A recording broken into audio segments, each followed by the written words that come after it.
It's minicamp and OTA season, and today we're looking at the Cleveland Browns and getting another look at Shedeur Sanders, but we're dropping the buffet. Everything I got is going to be right here.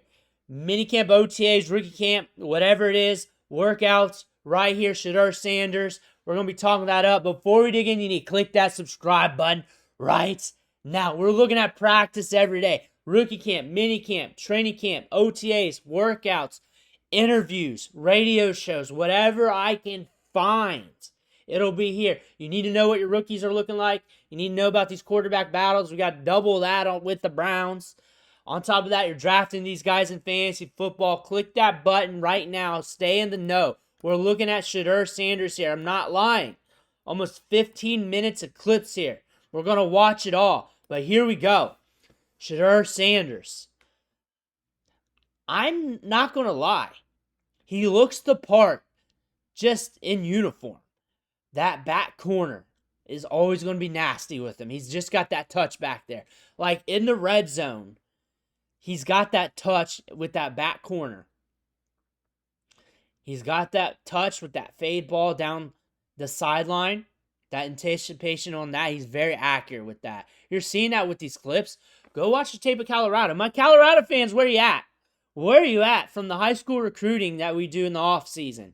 Covering all your players. Talking ball in Colorado. They'll let you know. They'll let you know. He's got a very pretty ball downfield. I'll definitely say that. You'll definitely see that. Now, going to rookie camp. Let's just go over the story here. Him versus Gabriel was a hot topic in rookie camp. And it's very confusing for a lot of people because Gabriel got drafted higher.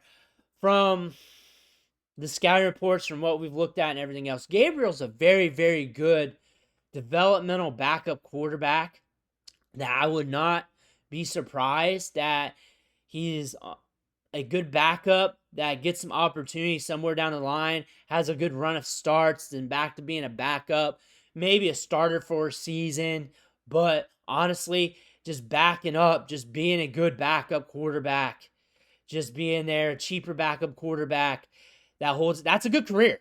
That's a good career. That means for a prospect, you're pretty good. You're pretty good because he's accurate. He's an accurate thrower of the football. He's very chill in the pocket. He's very good when the play breaks down. He's very good stepping up. But the thing about this, him versus Shedeur's a different level and a different type of asset. And I look at these as two different assets. At high end, a good developmental backup in the draft. Shedeur's more fit for long-term starter level. Makes sense, right, from what you guys are saying? But he fell in the draft. It is what it is. I think you guys are going to say it in the comments anyways, and he said it in other videos. But he's more fit to be a long-term starter with the talent. And he's got a stronger arm. They're both very accurate passers, but the accuracy downfield just speaks levels, and there's different levels to this game. Pocket-wise, he drifts in a pocket a little bit. Gabriel's good in the pocket, but the thing is, that could get patched up, and his ability to hit it downfield. Now, we're getting here to OTAs. Here at OTAs, we've been looking good. We have not had a bad practice yet. We haven't had a bad practice yet. The thing about Sanders is we got to keep stacking days. We just got to keep stacking days. If you want him to be the guy here, you can't have a run of bad practices. Another thing, too, Joe Flacco has to get in pick mode where he's throwing picks. If Joe Flacco's playing good, then they're going to roll with what's safe because that's what old coaches do. That's what old coaches do. I've been studying prospects for years. If the veteran's not messing up, that happens. But the thing is, if I'm going to guess, it's not if he's going to start, it's when he's going to start. That's the thing. It's when he's going to start. It could be week 1. Like, he could start throwing picks, Flacco, in training camp in those joint practices, and Shedeur's still looking good. And he's still stacking up practices. We just can't have the run of bad practices that rookies have. He's still a rookie. You still got to give him grace. You like him a lot, but you still got to give him grace. That's the thing about this. He's still a rookie. You still got to give him grace. You got to give Cam Ward grace. You had to give Patrick Mahomes grace. You had to give all the rookie quarterbacks some grace. You just have to do that. even from last year's class, some of those rookie quarterbacks like Caleb Williams, some of the, all of them. You just have to be patient with them. So you got to give him some time to develop. You have to be patient with him. The thing is, for him, we have to expedite the process. They have picks built for next year to go quarterback if they want. If this team's losing games, then hey, we have to win the turnover margin. We have to get better at that. We have to do that for us to sneak some wins this year. Not only for Shedeur to play well in practice and to do well in games, but they got to sneak some wins this year. If they're at the top of the draft with next year's quarterback class looking very good, very good, I look for Arch Manning to stay. But we're looking at a quarterback here that's slinging the rock. He's looking good in practice. Everything's looking very good from what I've read. I showed the account that said otherwise, and we rebutted it. That was a few weeks ago. There was an account. It was on a radio show, and I showed it to you guys, and we rebutted it. We did. If something like that comes up from the Cleveland radio stations and they're showing those clips, which I believe I got enough to make another video, I'm going to show it. I'm going to show it, and we're going to talk about it and talk about their takes. Cleveland radio about this quarterback battle has been crazy. Has been crazy. They tried to push Stefanski, try to tell him who's winning, and he just stone cold looked him in the eye and not going to tell him. Not going to tell him.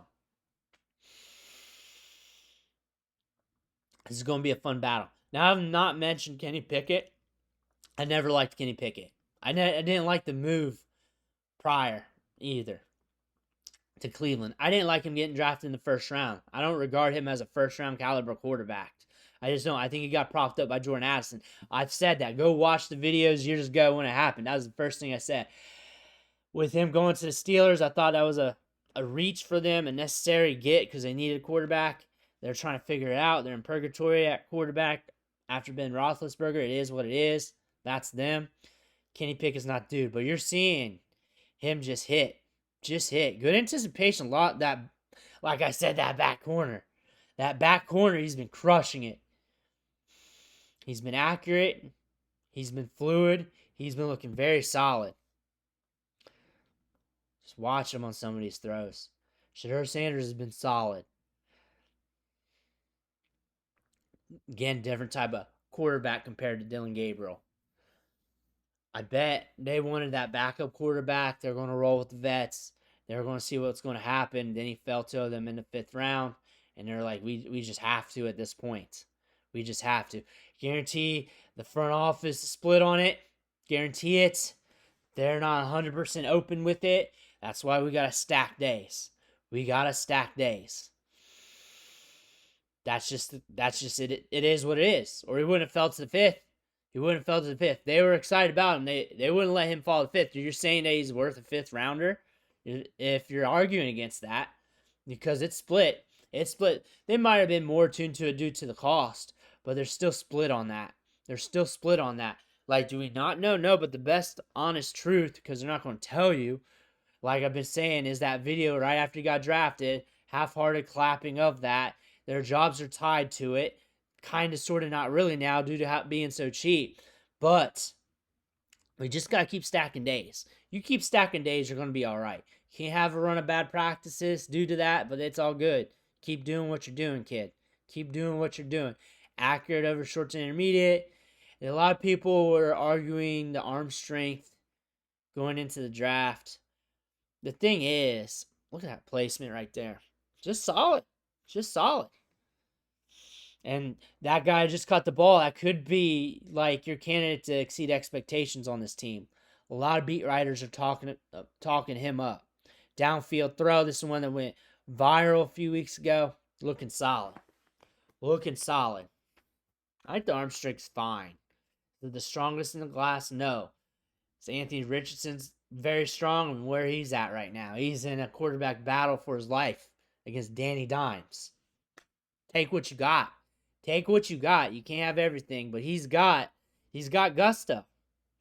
He's got gusto. He's calm. He's looking poised. He's coming in like a pro. He's coming in like a pro. He's holding himself well. You just got to root for this quarterback battle. Gabriel's not in the battle. You think he is, he's not. Pickett's going to see his way out. From what I saw from accounts, from just searching when gathering all these clips and looking at the radio stations, and it was from one of the radio stations, that Pickett looked like the worst quarterback, which is interesting considering Gabriel's height stood out this week because he had some balls batted down. Flacco was good this week. Shedeur was good this week. I expect it to be more of those two. And I expect Pickett to have some bias with the coaching staff. They talk him up pretty good prior to going into camps. They talked him up pretty good like they like him. I expect them to have some bias towards Pickett. I expect Gabriel to be more on the developmental range for them. Not expected to really beat these guys out, but just to be there to develop for the long term and be there if something happens. But to me, it's Shedeur versus Flacco. Pickett's in the mix holistically with the coaching staff. But over time, you're talking about now in the season, Shedeur versus, he'll be on the field. I would not be surprised if you have 3 quarterbacks start this season. Just wouldn't be surprised. It's a rough schedule. That rough schedule, especially to start off the gate, might be an indicator that you're seeing them on the field this year. And if you're looking at this for fantasy football, like redraft right now, you guys see who's named the starter, and whoever's starting is scary and outside your scope, and you're just playing week to week with that if you're talking about redraft, seasonal format. Dynasty. He's going to start this year somehow, some way. So in Superflex, that value, depending on your league and depending on your teammates, so this is why you need to offer trades a lot. You need to learn your league. That value could just go crazy. It could just stand still. But you need to know your value of your league and how they value him and how they value quarterbacks and Superflex, how quarterbacks move, because you may want to deal them. You may want to keep them. It's whatever you want to do. I mean, the history of Browns quarterbacks has not been great, or you might be good at quarterback and you may want to patch up some other pieces. You may want to buy in and try and trade for him. You may want to try and do that. He might be on a roster and you may just be waiting to just see him climb some levels before you buy in a little bit more because you went other directions and now your roster's loaded. There's just a million different ways to play this game. But you also may want to stay away because you're good and you want to see things play out in Cleveland. Or you think that's a rough matchup and it's rough in all counts and you're going to buy in the next week or two after those rough matchups. There's a lot of ways to play it in season. But I'm definitely going to tell you this, that be prepared for him to get a start this year, to get his opportunity. It's going to happen. He'll be on the field. Unless he gets hurt or something, he's going to be on the field somewhere, sometime. As long as he keeps stacking days. We'll know more once we get in joint practices. That's when you're really going to know. That's when the stacking of days is really going to matter for him. Immensely. Like if we can stack days in preseason and the joint practices, once we get those pads on, we're getting different looks. Teams are talking shit in OTAs. I'm not OTAs, but joint practices. And things get hot and fired up. And see how he holds his stoicism. See how that works. That's where things are going to come to head. And all battles for all players like this. Your rookies, your prospects, those joint practices is where it's at.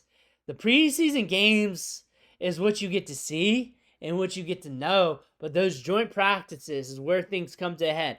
That's when you really need to read the blurbs, when you need to come back here and watch all the clips of all the players that you're interested in. Whatever I find on joint practices, that is really going to give you the telltale of these battles. These quarterback battles that we're seeing. These players are taking a step forward like a Michael Penix. Things like that. Your rookies, we got a bunch of rookie wide receivers and running backs, a deep running back class. This team has 2 rookie running backs that we're paying attention to. There's a lot to look at here. That's why you need to pay attention, stay tuned. That's why you need to hit that subscribe button if you're still watching. You watched like almost 15 minutes so far. You need to pay attention once we get to those joint practices, and then deep into training camp when the pads are on. That's when you need to know about these players. That's when things are coming to head. Things are just ramping up right now. Like rookie camp is similar to this, but just with the rookies. Now this is another level up to that because this is with the vets. 11 on 11, 7 on 7s, all that stuff. So things are ramping up. Things are getting tougher there. But we're looking at Shedeur Sanders. Things are looking good. We got to go wire to wire, practice to practice. Let me know what you think in the comments below. I want to hear about that. Make sure to hit that subscribe button on the way out. Thank you for watching. Catch you on the next video.